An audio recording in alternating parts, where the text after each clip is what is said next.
Yeah, we're all just rubbing our nipples alone in the dark. I want that on my wall. That's so good. We're all just rubbing our nipples alone in the dark. Welcome to Love in Brief, an occasionally brief ABDL advice podcast focused on issues of love. Love for self, Yep. Love for community, Yep. love for friendships and partners. And today we're going to have some fun talking about writing and reading erotica.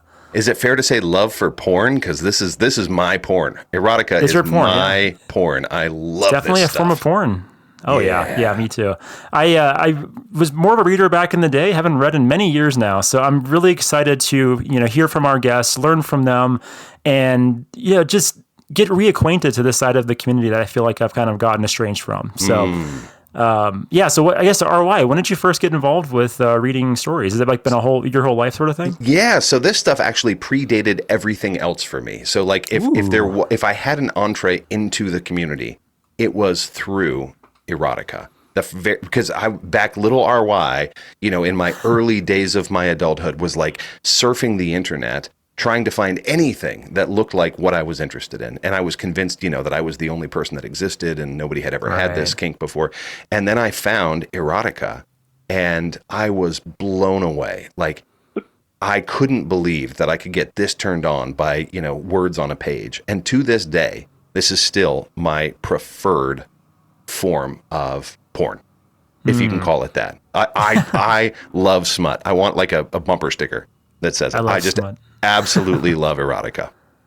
Well, so I think this will be a fun episode for you then too. For sure. But, how about you, Teddy? I'm curious. How did you find this world of erotica?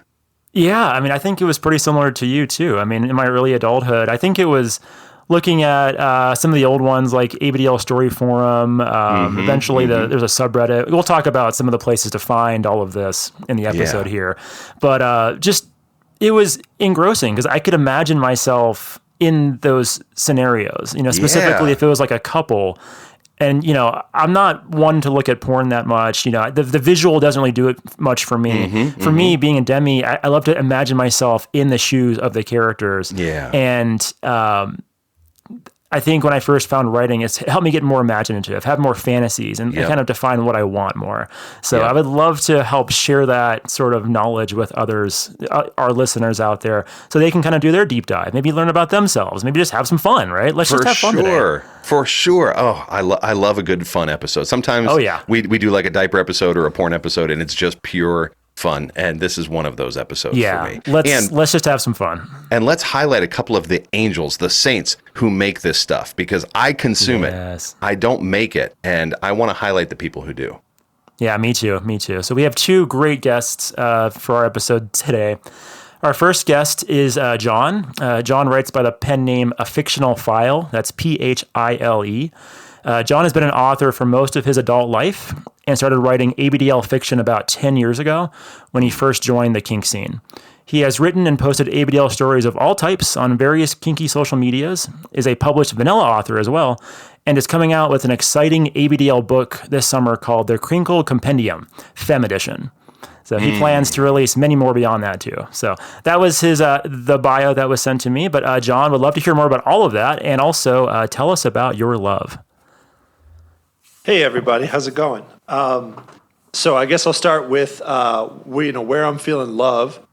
I think it was from all the people who are still my friend after being a writer. Being a writer is a very lonely process that it's kind of like having homework for your entire life. And feeling like it's due tomorrow all the time. And if you don't feel that way, it never gets done. And so there's been a lot of things that I have either ghosted or not shown up or canceled at the last minute. In particular, I think there was a New Year's party that happened every year at one person's house around here. And at probably about 5 p.m. on December 31st, I bailed every single time because I was worried that I still hadn't met my writing goals that year. And, the dread of a new year coming and I'm still not an author and all this stuff. Aww. And you know what? All these people still are my friends and they're still excited. They still invite me, even though they know that I am a pulling my hair out all the time, and they now read my stuff, and they're very proud. So it's good. Writing is a long process. You don't get to, you have to work in the dark for many years. And the fact that people are still waiting for you on the other end of that tunnel is a form of heaven. Oh.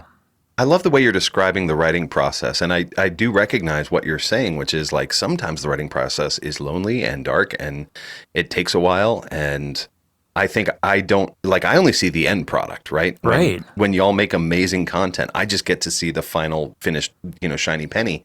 But it's a whole thing you're going through to get that to us. Right. Oh yeah. It's a good time. I mean, it is.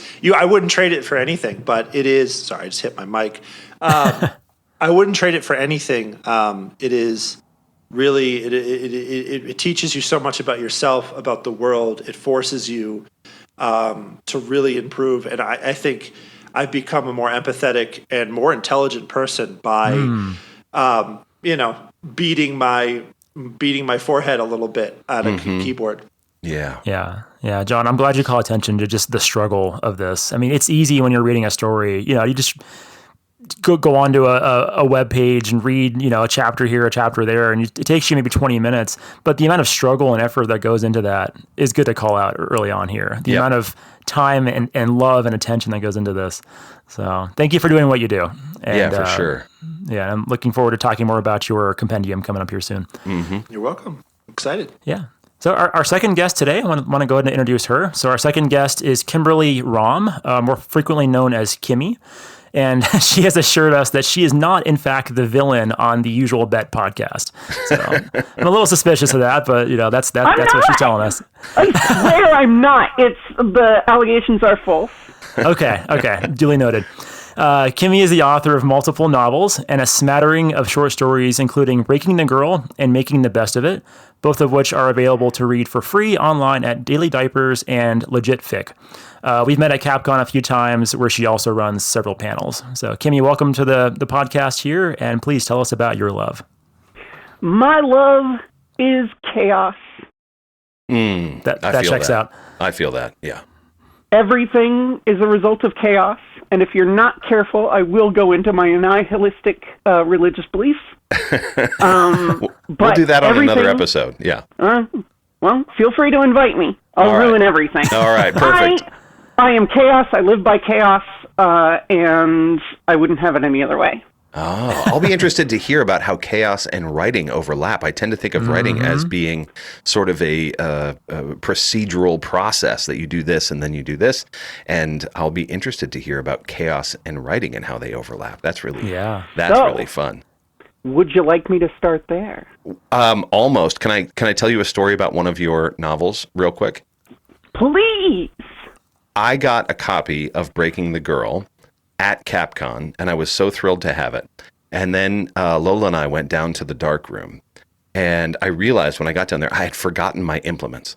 I wanted to bring all of these fun impact toys, and I hadn't done so. And I was like, all I have is this book.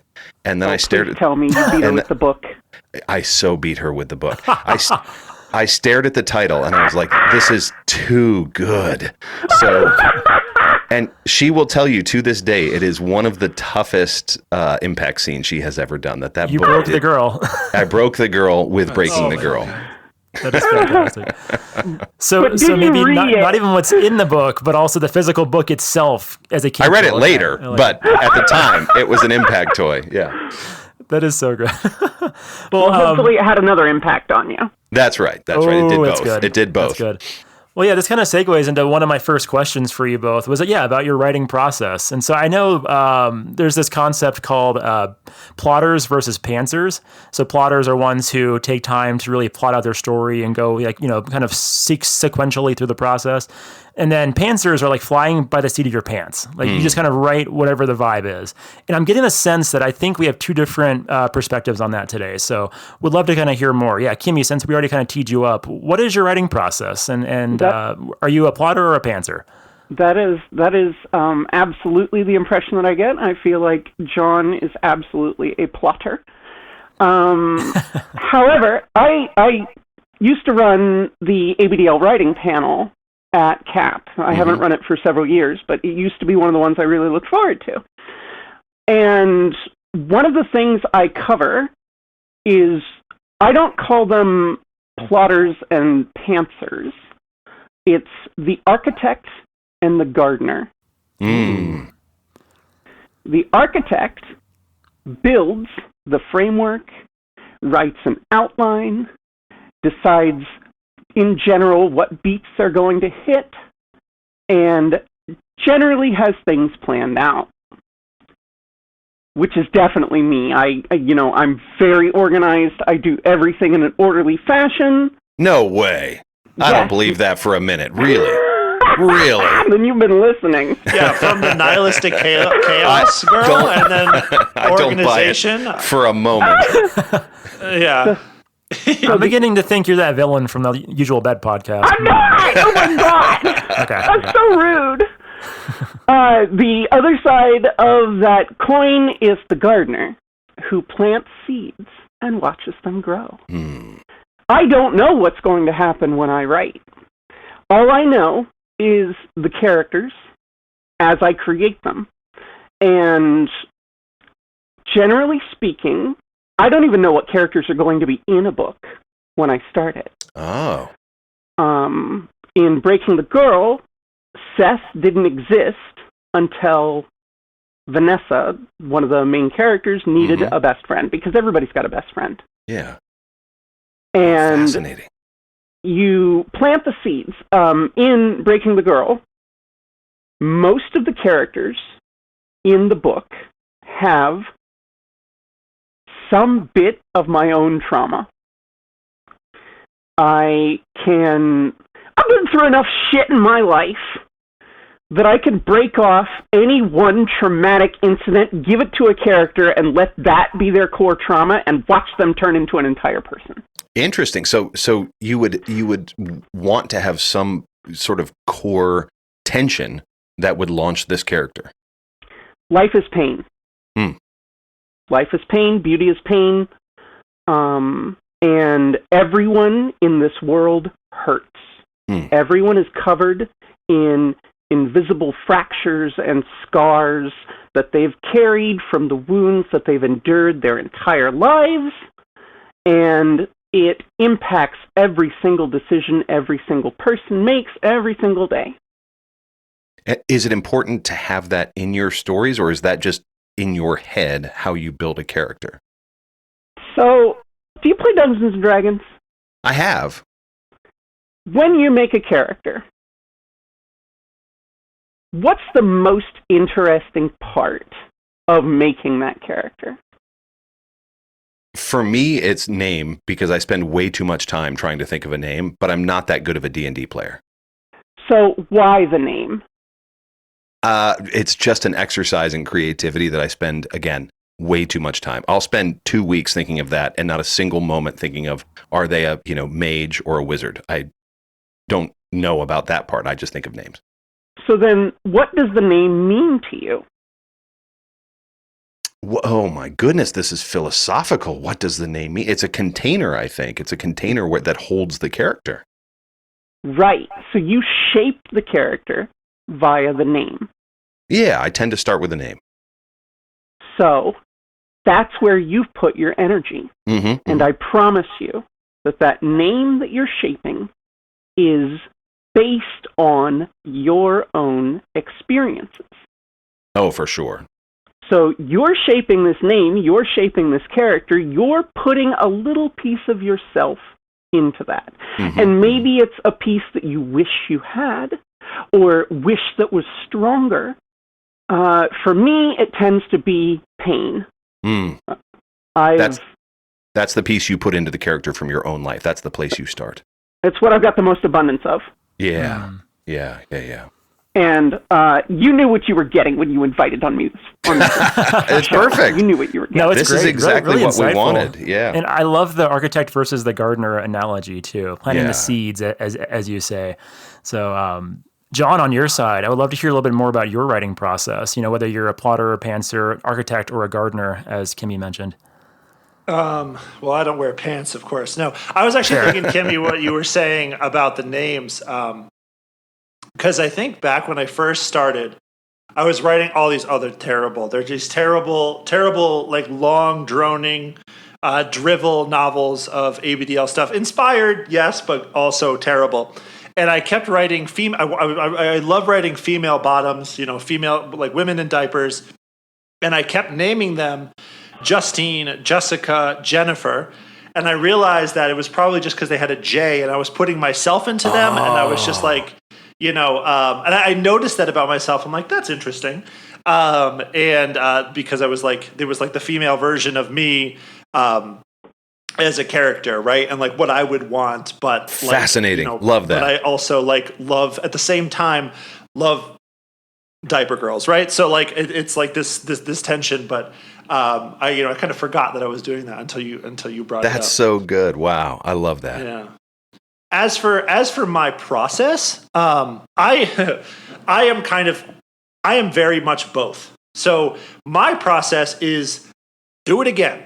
I don't believe in character sheets. I don't believe really in plots. I don't really, or sorry, in not plots, in planning it out. I don't really believe in like coming up with metaphors and symbols and then trying to find what that is in the story. I think Tolkien said that, or I think it's Tolkien who was like, you cannot like put a symbol in there or put a metaphor in there and then expect the writing to just kind of flow out of that. It has to come sort of naturally out of what you're already doing. And the same thing with characters, right? You can't, they're people. They're better when they seem like people. And you have to meet people. You have to just go and write the scenes. You got to write the conversation. You got to go and make them drink tea, make them get spanked, make them do something wrong, and see how they react and see them come out of you. And you can't really. You have to learn.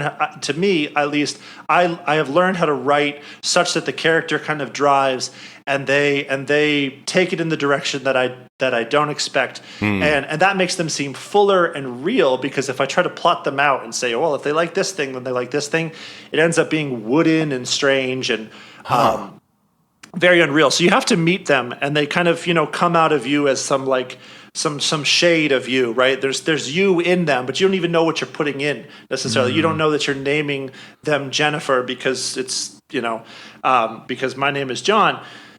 But then you find that. And so what you find your story, you find your events, you find your symbols that kind of just appear out of nowhere. You find your language, you find your characters.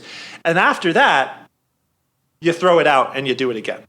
And for me, that's very much how I've written, because by the time you get to the end of it, you realize, I could actually do this all better. And that's when you really bring in the discipline. That's when you really bring in this plot point doesn't work. This scene doesn't work. This is too slow. This is boring.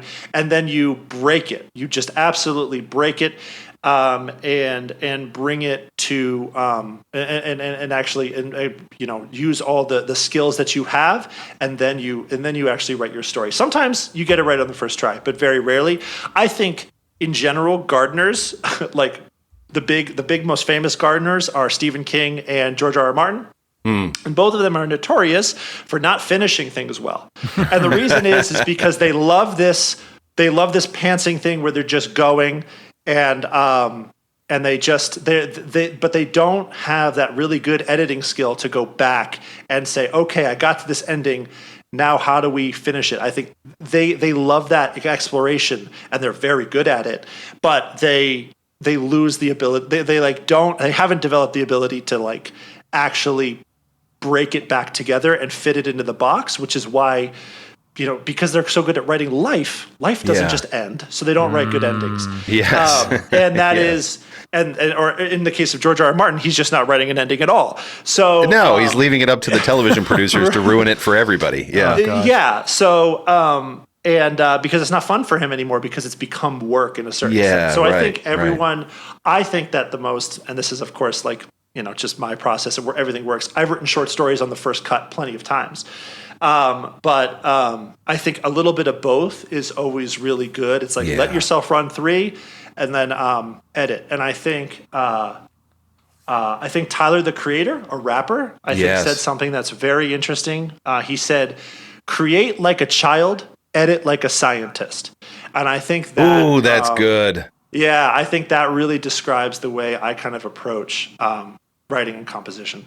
So 2 things. I love Tyler, the Creator. I have used Tyler, the Creator in writing workshops to try and tell other people about creativity. So amazing. And I remember listening to a podcast years ago from Malcolm Gladwell where he talked about the difference between Leonard Cohen and Bob Dylan. And Bob Dylan is a gardener. Leonard Cohen was a plotter. And I remember, I love Leonard Cohen's songwriting and poetry. And there's a song called or a poem called 1,000 Kisses Deep that I love very much. And I tried to find the definitive version of this poem, 1,000 Kisses Deep. And I looked all over the internet and I found 30 different versions. And the reason that I couldn't find a definitive version is because there was none. Leonard Cohen edited this poem 300 times up until the day he died. He was never done with anything. Meanwhile, Bob Dylan would write down a song lyric and sort of, carbonize it that night. Like whatever I wrote down, that is now the lyric, I'm done. Yeah. And I think both can be inarguably, these are 2 of the greatest songwriters in the English language in modern history. Both are fantastic. So there's no one recipe for this. And I love what you're saying about sometimes you are playing like a child and sometimes you are editing like a scientist. That's so good. Yeah. I don't edit. Kimmy, you don't edit. Just edit. play then.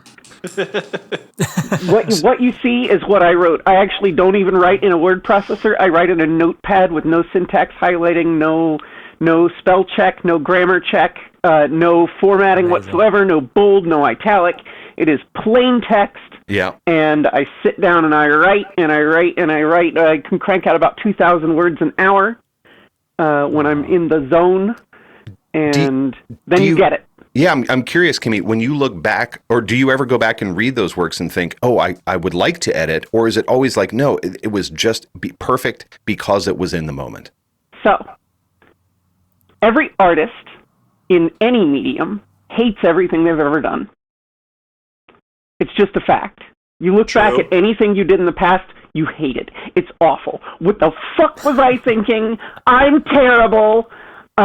So I you do should go see back me and, watching, listening back to my episodes that I record on this. I'm like, listening to your own voice is torture. Yeah, no, absolutely, For sure. I'm sure everybody on this podcast right now hates the sound of their own voice, even though they've gotten so many compliments on it. So I do go back and read my own work. And sometimes I surprise myself, and I'm like, wow, I did a really good job at that. And sometimes I'm like, Jesus fucking Christ, what was I doing? But that's who I was at the time. And I'm not going to go back and change it, because that's not true to who I was. I'm no longer that person. She doesn't exist anymore, but her art is valid.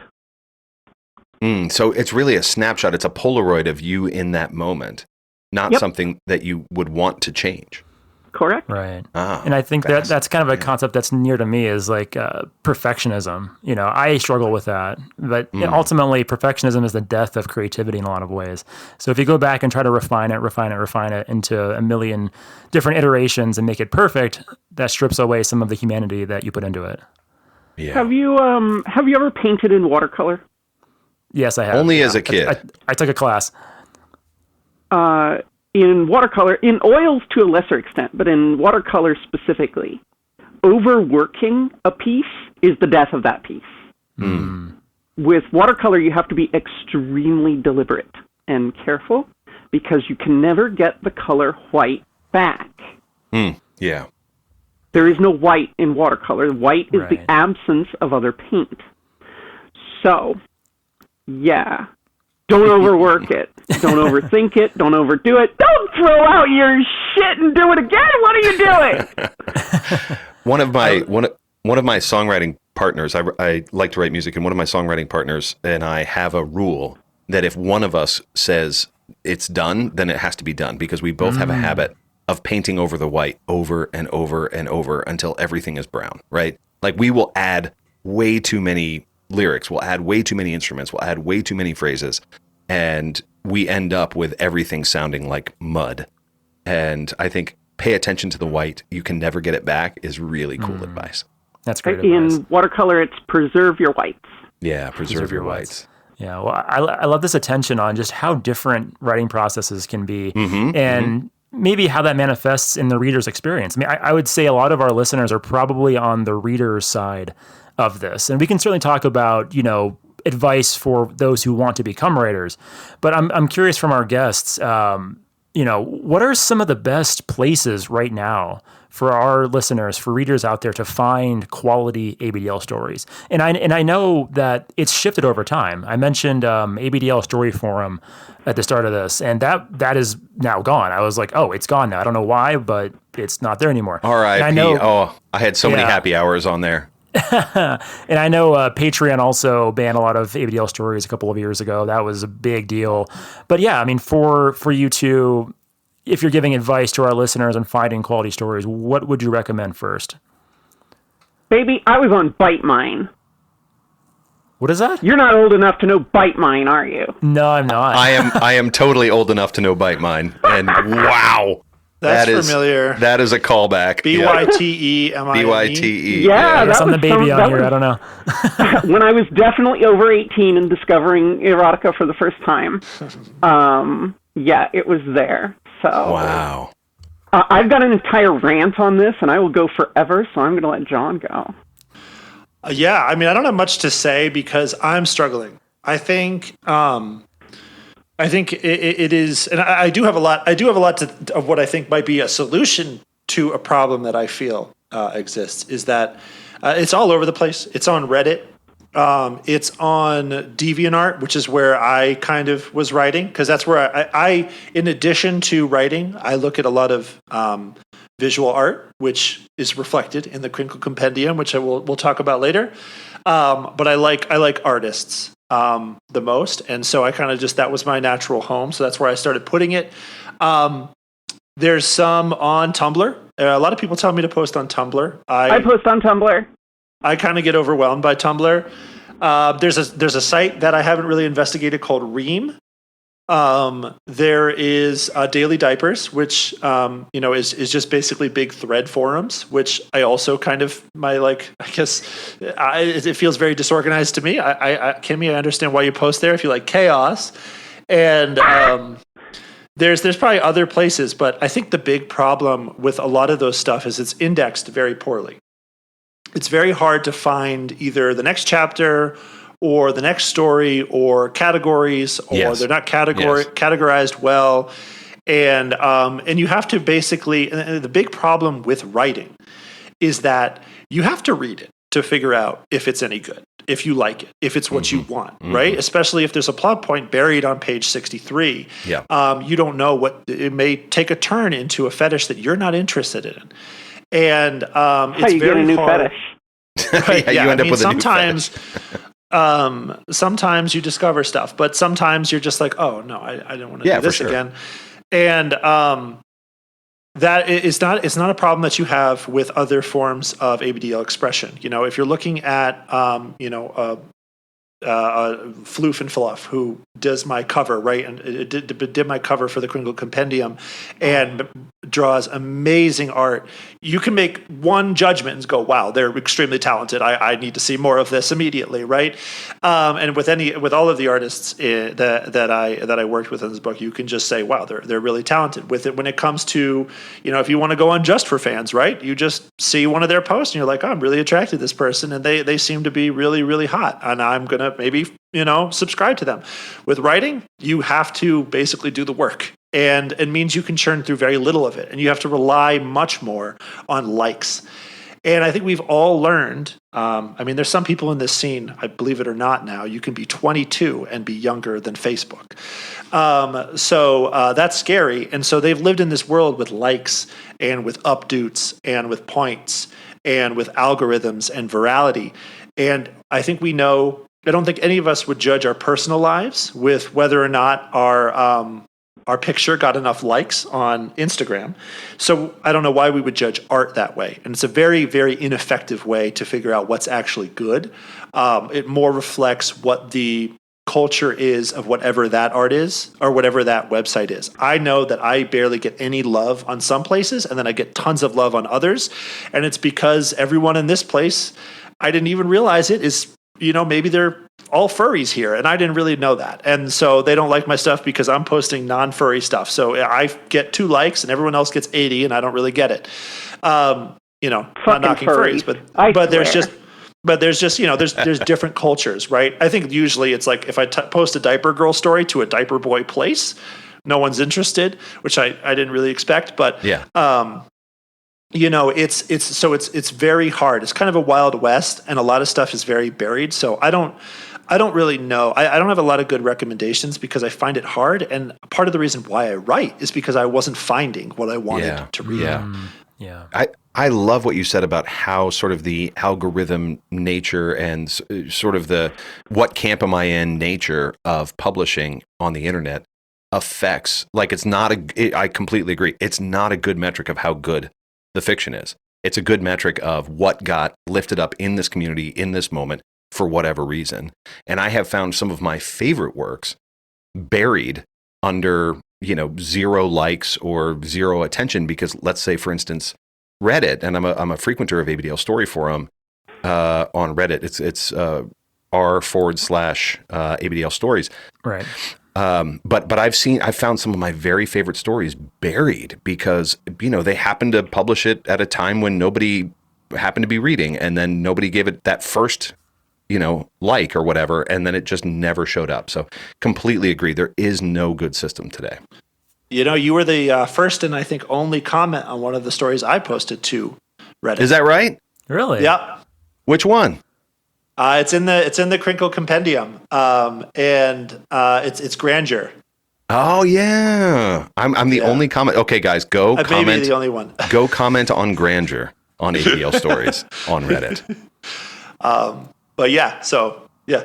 I think that's really astute. I will say, you mentioned Ream as a potential forum. I am a fan of Ream specifically because it is a way to financially support writers. So there's a lot of ways to support content creators who make pictures and videos today. There aren't a lot of ways to support writers because Patreon has sort of pushed out a lot of ABDL authors. So right. if you do want to financially support writers, as I do, then go to Ream. It is one way to do that. Do you sense that there's going to be any kind of pushback on Ream like they had on Patreon?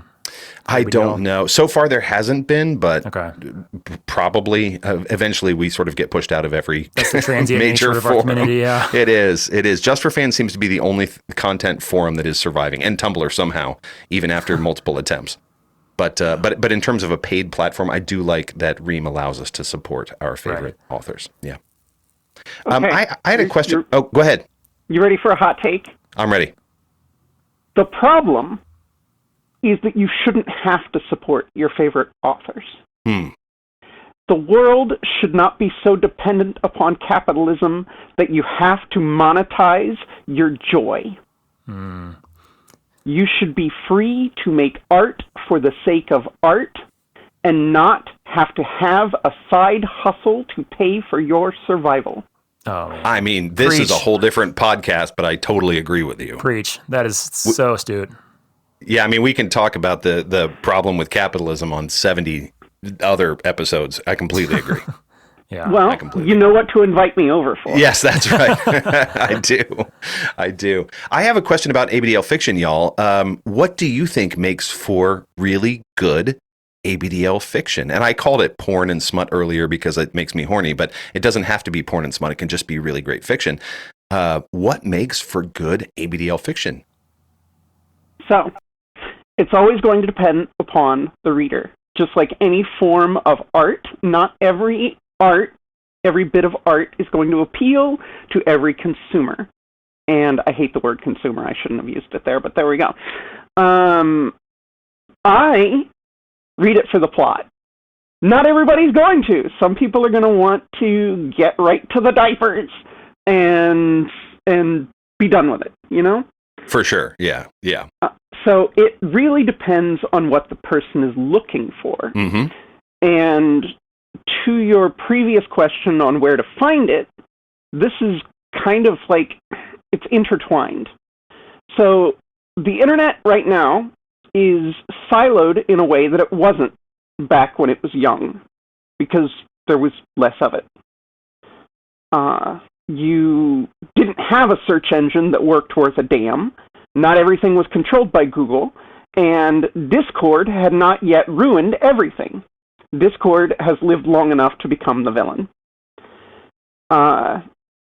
Patreon, Discord, Reddit, these are places that silo things.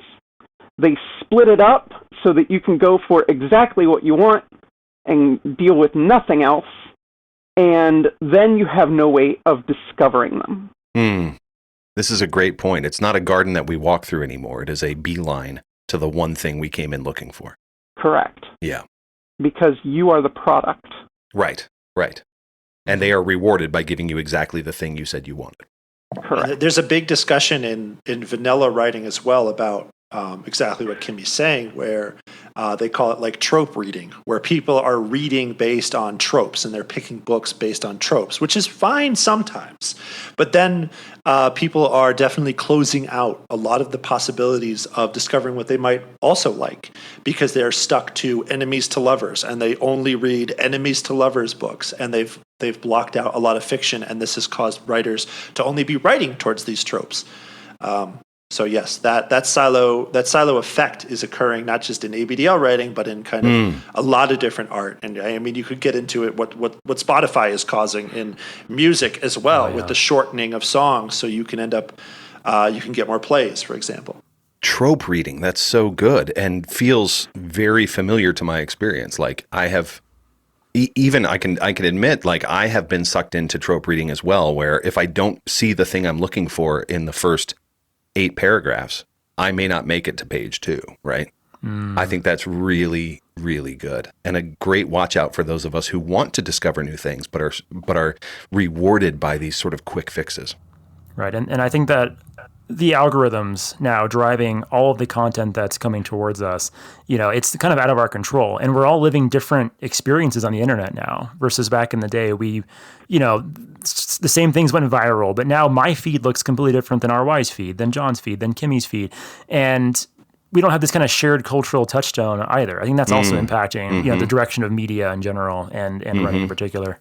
Yeah. I mean, what I would dream of is that someone with a master's degree in English just starts reading all our stuff and then posts like a YouTube video, or has a Just for Fans or whatever, where they just do ABDL smut critiques like BookTube or Book Talk. I think that would be awesome. And then everyone can say, well, I disagree with that. And then we could at least talk about it and really kind of develop what we like as a group. And, we can have our little art fights, but I think that would be a lot of fun.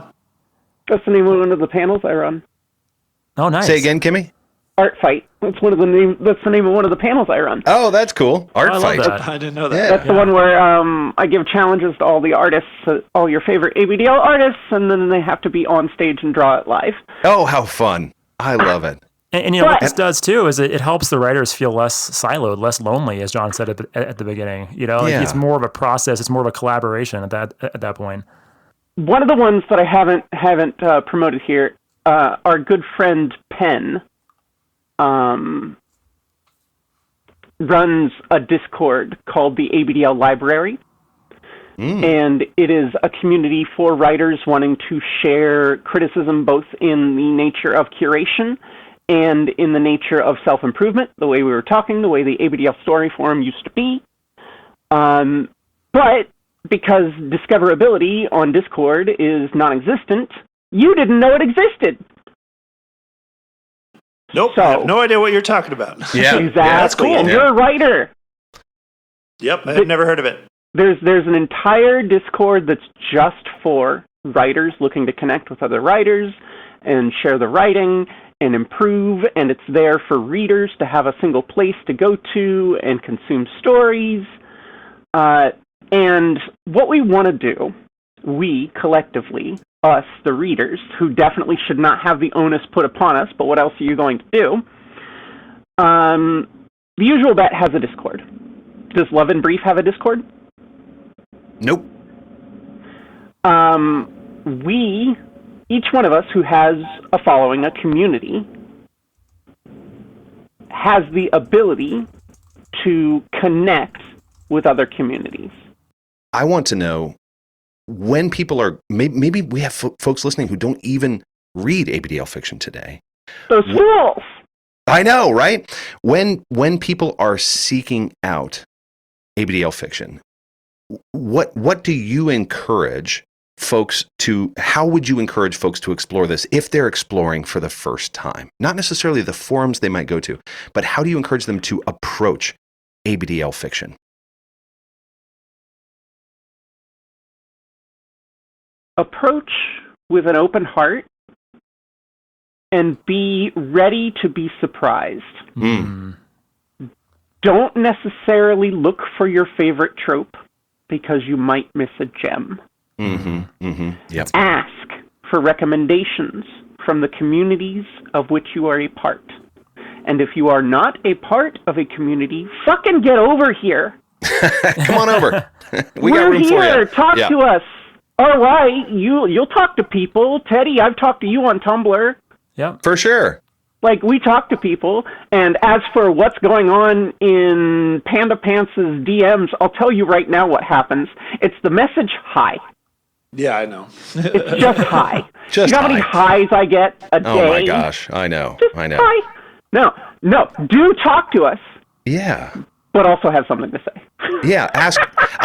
I love the advice of just ask. Just ask for recommendations. Like, hey, I really tend to like things that make me feel this way. What might make me feel this way? Not, hey, I want a story where this exact thing happens, right? Because if you ask for that, you're going to get the thing you already expected. But I want a story that makes me feel this way, or I want a story that involves characters that arc in this way. And I have seen really robust discussions online. And again, I tend to haunt the Reddit ABDL story forum, but there's other fora for this as well. Just ask, hey, I tend to like stories that make me feel this way. What do y'all like that makes you feel that way? Right. It's just like being in a book club. It's amazing. right. While we're on this platform here, I mean, RY, do you have any stories that you would recommend that are some that stood out to you in the past? Oh my gosh, this is too much. It's too much pressure, Teddy. There's a whole bunch of them. So I will give you a couple of writers. Of course, John is one of them, as previously mentioned, right? Like, I have already commented on John's stuff. I loved Breaking the Girl for reasons we've already talked about as well.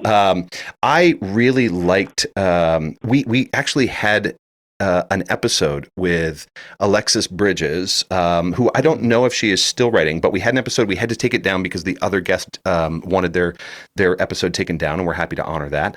But Alexis Bridges writes some amazing stuff. I really like quietly humiliated stuff, and I don't tend to get into humiliation, but for whatever reason, their stuff really does it for me. And on Tumblr, there are some people who write like short fiction that I really enjoy. I want to do an episode on mini fiction. Like, there's this new sort of category where all you do is publish like 3 sentences that sets up a premise, and the imagination is left to run wild. Wow. And I really, really like those as well.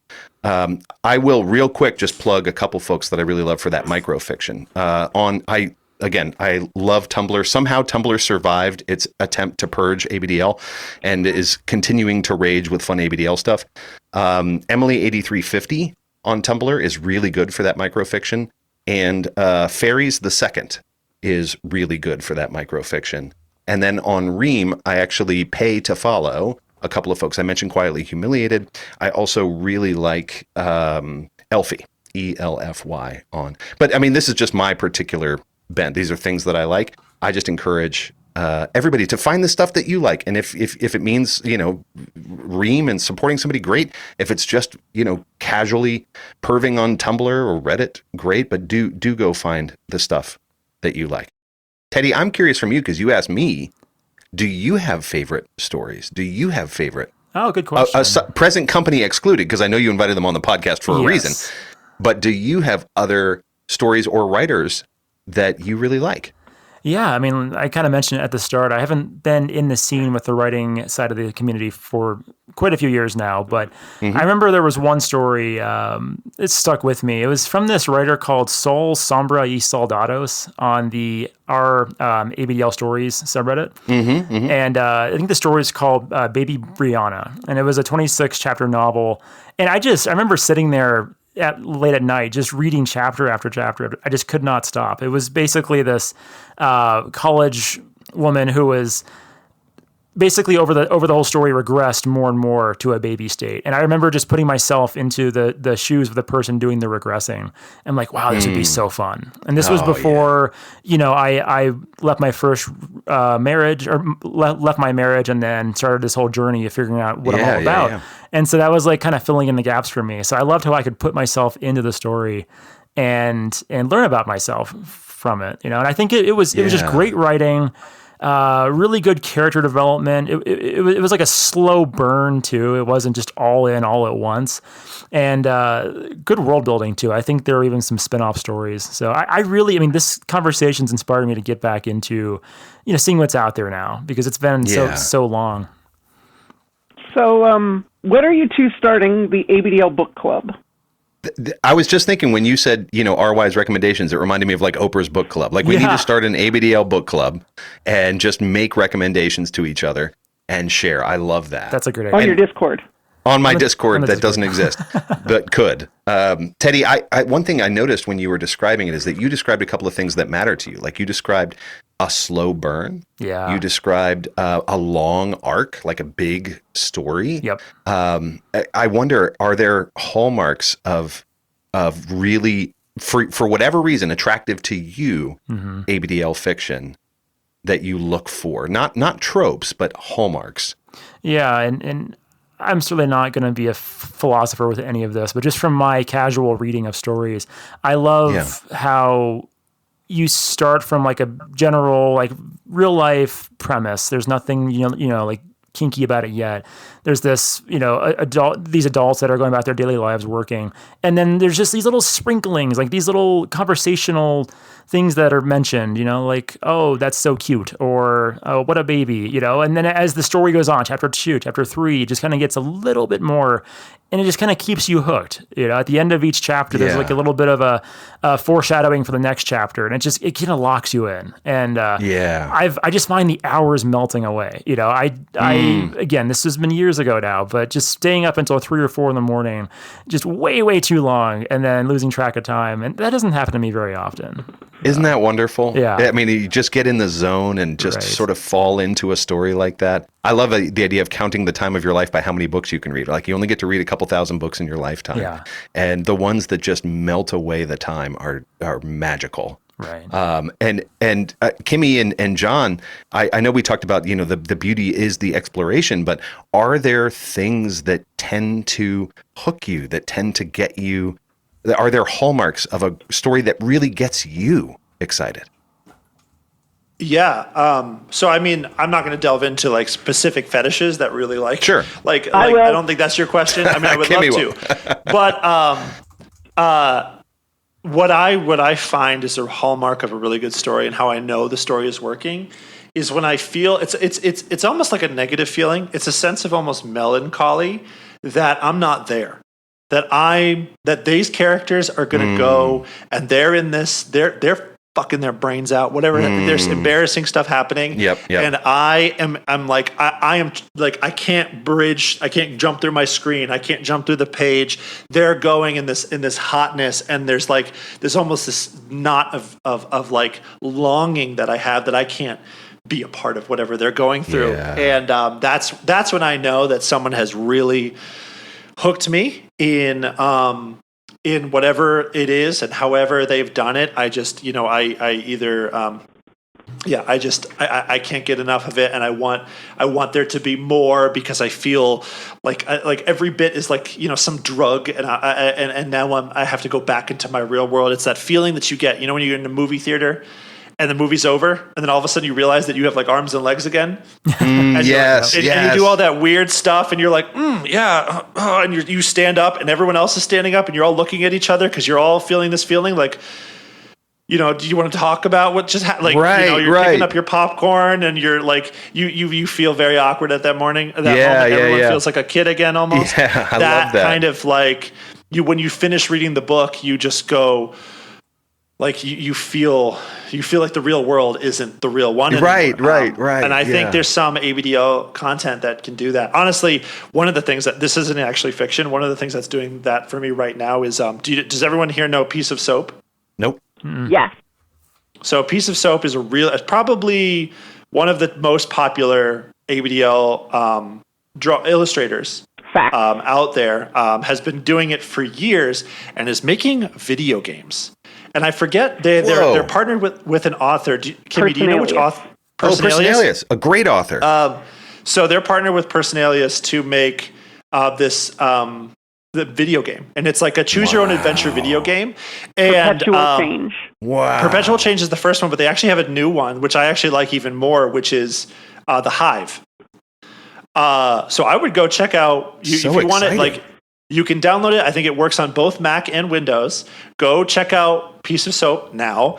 Go. They just released a new demo for it, and so it's probably it's going to take years for them to make this, but they're making the art. They're coding the video game, and you basically make choices, and that affects what's going to happen with the characters.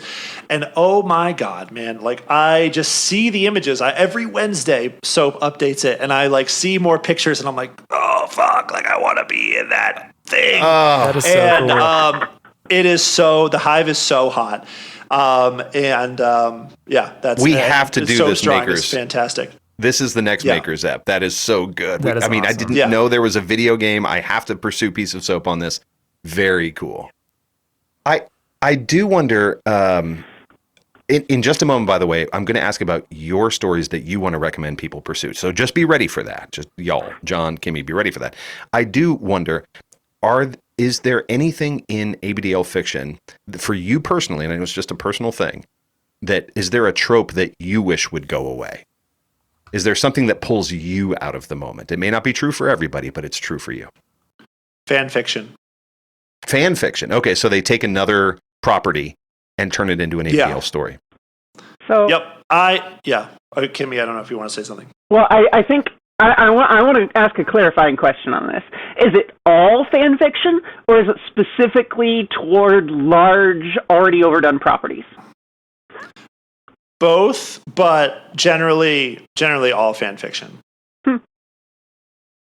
The reason is that, and I think I'm sort of parroting a thing I think I heard George R. R. Martin say, which was like, if you want to develop as a writer, get away from fan fiction as soon as possible.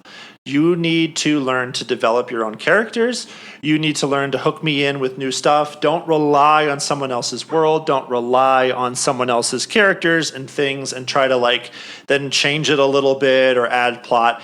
You're robbing yourself of the development you need in order to build characters and to build story. It's fine maybe at the start, and I'm not blaming you for doing it, but I think you need to, if you really want to hit that next level and you really want to really immerse a wider group of people in your stories, I think, and really find really hot stuff, is realize that the best characters are going to come out of you, not out of some other author that's already built Harry Potter and Hermione and Draco Malfoy, not to name one that's been overdone, but I think just going through, and when I see fan fiction, to me it's a big turnoff, because I know that I probably just even if I know the IP, which often I don't, but if I don't know the IP, I immediately just ignore it because I don't know the characters and there's going to be a lot of context I don't know. But even if I do, I'm like, I already have a relationship with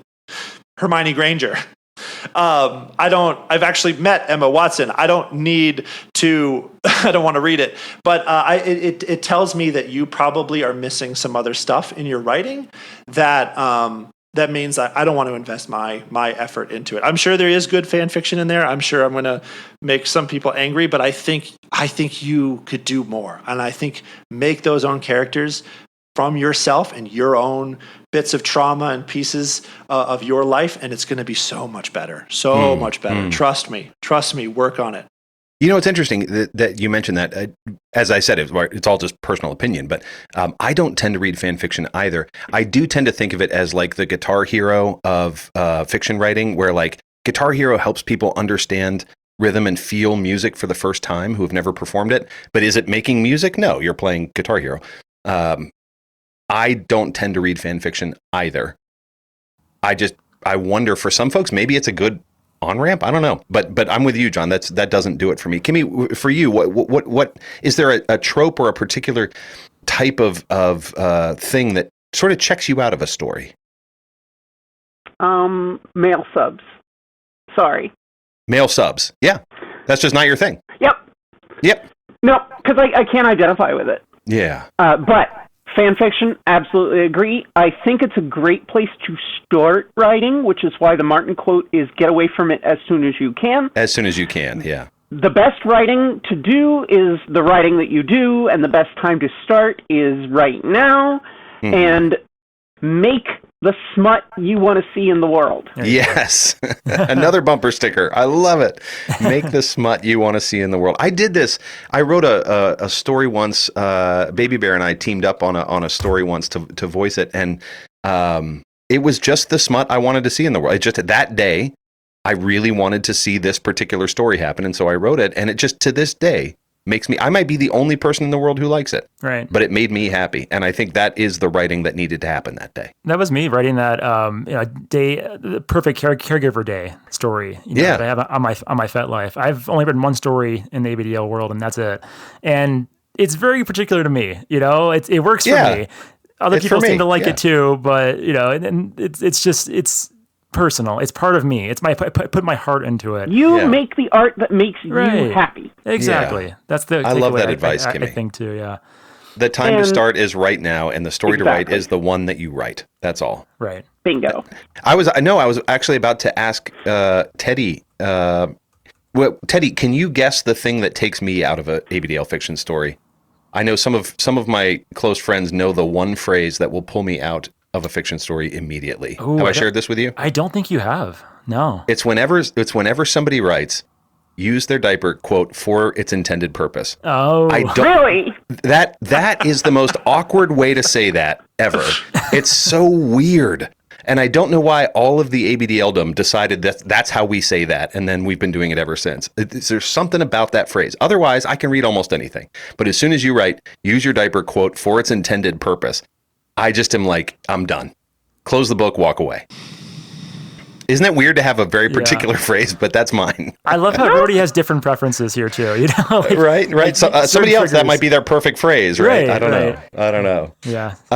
I would love for our guests to share as we're wrapping up. What pieces of your writing would you want to point our listeners to? If you were like, hey, go check out my X, what would it be? Don't check out my X. My X is awful. I don't know your X. Yeah. Go check out my Y. Oh my God. I'm laughing with the mic muted. That's funny. What would you point people to, Kimmy, of your work? So, and is there... Go ahead. Breaking the Girl is my most popular work. I don't think it's my favorite. My favorite is called It's the Little Choices. Ooh, and what is it about that one? So, say what you will about the diaper dimension fiction. A lot of people hate it. I love it for what it is. It is a framework that lets you start in the middle, which is one of my key pieces of advice to anybody who's learning to write, who's making their own fiction. Start in the middle. Don't start at the beginning. It's boring. And I go some places that I didn't expect to go, and I make you love characters that you didn't expect to love. I can attest. I think love I'm that on too. chapter 6 of Breaking the Girl. I'm enjoying it, and I like that. I think it's a good. I think the beginning is a good way to highlight, something that I like doing in my writing, where you're doing a slow burn of a relationship between this one character and another, and you're going into her backstory and some other things in her life. But also, you give readers kind of a world where, while we're building that up, you give access to the fetish as well. So, like you said, starting in the middle, starting at the beginning is boring. We're at the beginning of that relationship, but we also have that like one scene I think that I've read so far. It might have been chapter 5, it might have been chapter 4, where the main character is taking care of that little. They have like a friend who's another top, and they have like a little. That's like chapter 4, chapter 5, I think. And so even as this main character is building this relationship, we get a little fun, and we get to see we get an idea of what this person likes and where it's going to go. So we can, and I'm looking forward to how that's going to evolve. And thank you, first off. That it makes me feel really special to know that you're reading it. I'm so absolutely tickled because I assume that nobody actually reads them. But that book I wrote for me. That is my big piece of advice. And this is where my earlier train of thought was. Make the smut you want to see in the world. Be the porn you want to see in the world. I wrote Breaking the Girl for me. People will worry, oh, what if people don't like my writing? Well, don't write it for them. Write it for you. Yep. Yeah. Make the art that you want to see, because I promise you, Teddy, no matter how much you wrote it for you, it's going to resonate with someone. Yeah. It's going to mean something to someone else as well. Yeah. That's really good. So, Kimmy, thank you for recommending your favorite of your stories. Most creators that I know in any genre, their favorite is not the fan favorite, like inevitably. John, for you, is there a story that you or a work that you would point people to, or is it the entire compendium? I don't know. So yeah, so I'm going to kind of go. There's a lot of stuff. If you want to see kind of stuff in draft phase, you can check out my DeviantArt. It's the same name, A Fictional File. There's a lot of stuff there. That's the primary place that I post. But what the Crinkle Compendium is, it's called the Crinkle Compendium Femme Edition. So this is going to be, it's going to be available in ebook and in paperback. It's going to be on Kindle Unlimited. And then with the microphone I'm using now, and once I figured out how to do some audio mastering, which is pulling my hair out, I also hope to record my own audiobook. Oh, very cool. People tell me that the little stuff that I've done so far is fun. But so the Crinkle Compendium, the idea is that it is, there's going to be something in here for a lot of different people. It's an anthology of short stories. And the short stories run from, I think, the microfiction or flash fiction, where some of them are under 2,000 words. And I think the longest one is around 15,000 words. And so there's 17 stories in there. And they're all my favorite in their own little way. They also all have illustrations, except for one doesn't have an illustration and one has 2 illustrations. And those illustrations come from 12 community artists, Sketchman, Pinko, Flashy Flesh, Toki Treasures. I should go through all 12. Good job, Toki. Organized about it. Happy Sugoi, Floof and Fluff, Hoff Bondage, Omu Fujo Fish, Dislust, Puppy Pouty, Carnival Tricks, and yes, Flashy Fresh is the last one. So I think I got everybody there. Oh, these show notes are going to be unbearable. Yeah, your show notes. Unbearable. I'm sorry.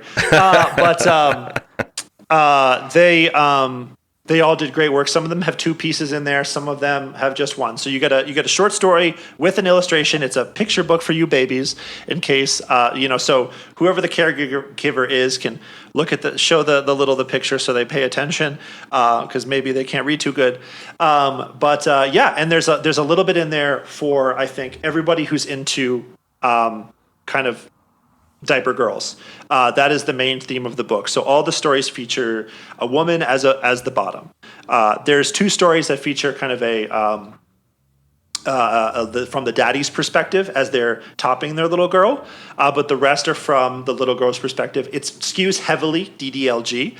I actually was writing too much kind of mommy girl, mommy boy stuff, and I was like, I need to have I think the main reading cohort is probably DDLG, so I should write it. And then I ended up filling the entire anthology with that.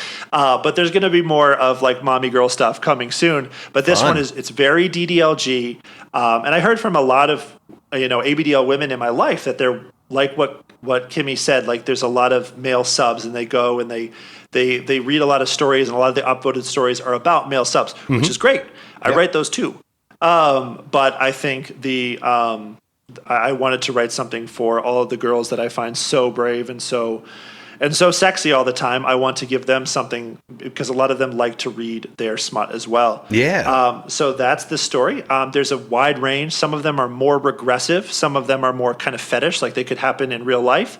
Some of them are kind of in a world where there's just like randomly an adult daycare where everyone goes and is in diapers. And I don't really bother explaining it, but it kind of works. And then there's a doesn't horny need jail. There's 3 stories about a horny jail in there too. So fantastic. with like kind of found text. It's basically like text messages between people in the horny jail, and That's awesome. I hear those are pretty fun too. So That sounds wide range of hilarious. stuff. Yes. I want to sounds read that wonderful. one for sure. Yeah. Horny jail. I'm in. Yeah, John, I'm a That's few so stories good. in now, and it's been great so far. I'm really, really enjoying it. It's near and dear to my heart with my interest in DDLG. So can't wait to read the rest. Yeah. Yeah, no, there's some, I'm really proud of it. And then so the good news is paperback. We're going to be selling it at AB Dealer. That's going to be the cheapest place to get it. And then you'll also be able to order it paperback on Amazon, but buy it through AB Dealer. Other thing I'm working on. So there will be the Crinkle Compendium is going to be a series, and there's going to be a Crinkle Compendium Mask Edition for baby boy bottoms coming out in like a year. And this is my plug.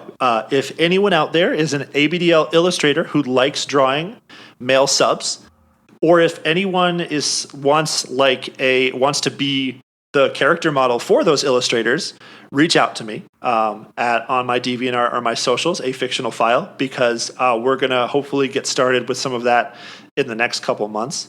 And then the other thing I have is, I think in the next 6 months, I'm going to release For Her Good, which is a true novel. And that's going to have chapter art from Hoff Bondage, who's been working on that with me for the last year. Oh, very cool. Doing a picture for every chapter. Very Hoff cool. is so much fun. That's so good. I love them I love so working much. with Hoff.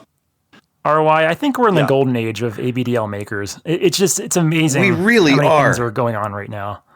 And I love this sort of collaboration between writing and visuals and now video games. Like, I'm so grateful too. Yeah, I know. It's amazing. I'm so grateful for our guests coming on today, in particular, and talking about their stories, sharing some of their thoughts. I think we covered a lot of bases here today. Whether you're a reader wanting to find better ABDL fiction, an aspiring writer, I think we have some great advice for you and options there too.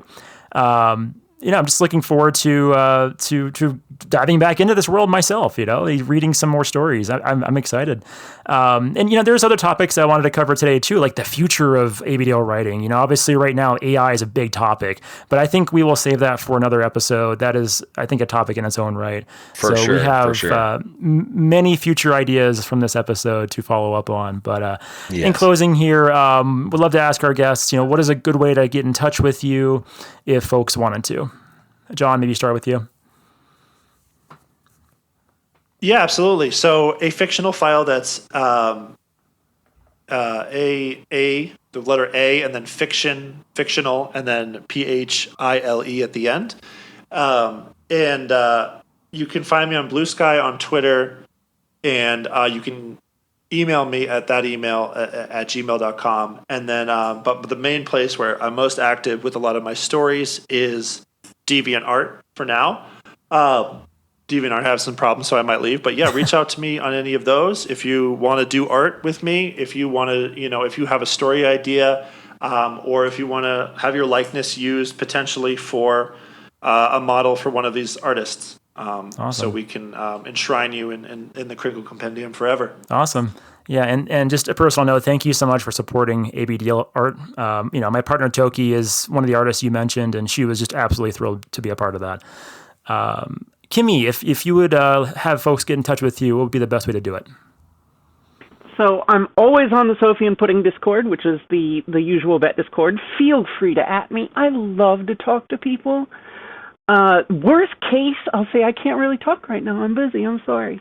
But chances are we'll have a lovely conversation and we'll both be happier for it, because I want to hear from you just as much as you probably don't want to talk to me. But anyway, I can be found frequently at The Usual Bet.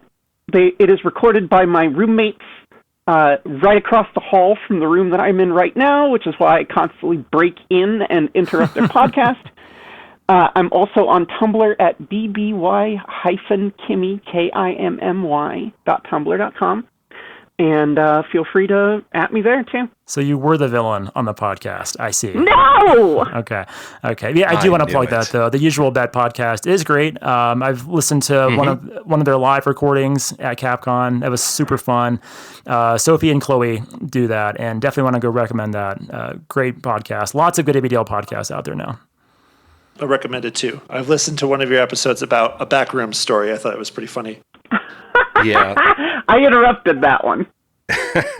Kimmy is the chaos gremlin that shows up in the middle of The Usual Bet, and it's a lot of fun. Oh, thank you. Yeah. And friends, do support in whatever way, whether it's reading, commenting, even offering that helpful criticism. Do support your ABDL makers, your writers, your artists. This is an incredible community. As Teddy said, we're in a renaissance of amazing ABDL creativity, things that I never imagined, things like video games that I never could have imagined are just exploding right now. And it is such a good time. And as a maker, I can tell you, it means the world to us when you engage and say something, whether it's, hey, I really love that episode or piece of art that you made, or, hey, have you ever considered making this thing?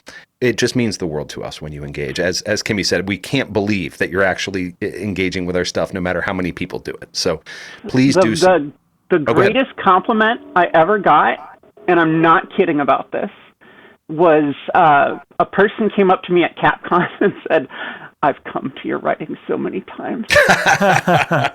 Yes, I love that. Yeah, that is nice. It is a fantastic compliment when offered in the correct forum. So, friends, do support your ABDL makers. Thank you for supporting this podcast just with your ears. And I really, really love when you engage with us as well. So feel free to write anytime, loveandbrief@gmail.com. Love and Brief on Instagram. Love and Brief is a forum as well on FetLife, Love and Brief podcast. Or you can just write to Teddy and I. I am at Resonant Yes on all the socials. And you, Teddy? I am Teddy Bear Dot with me now on Instagram. I am moving my account over so I can follow people again, because that was, Meta's having restrictions on people's accounts. So Teddy Bear Dot with me now on Instagram, and Teddy Bear with me, no extra dots, periods, whatever, on FetLife. Okay. Yeah. And coming soon on Discord. And coming soon to Discord. Coming soon on Discord. Apparently.